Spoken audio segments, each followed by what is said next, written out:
මම ඇත්තන්ට මෙහෙම දේශනා කරන්න හේතුව තමයි අපි කවදා හරි ජරාවටපත් වුණාට පස්සේ අනුන් ගැන හොයන එක නවතිනවා. ව්‍යාධියටපත් වුණාට පස්සේ අනුන් ගැන හොයන එක නවතිනවා. එතකොට තමයි අර මේ හතරහන්දි වළංගු තියෙන කාලේ කොරපුව සේරම මතක් වෙන්නේ කොයි කාලෙද? වෙනතුනි මේ ජීවිතේ ලෙඩුන්ට පිළිත් කියලා ඇති ඕන තරම්.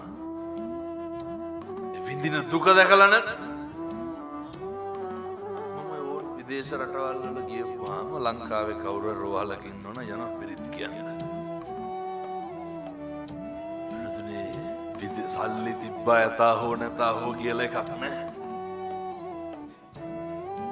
මේ ජරාව ව්‍යාධිය මේ කරජකය මේ මාංශකය මේ නවනුවක් ව්‍යාධීන්ගෙන් රෝගයන්ගෙන් ගහන පිරිච්ච මේ ශරීරය දවසක අපිට අපි නැති කරනවා පින්නතුනේ.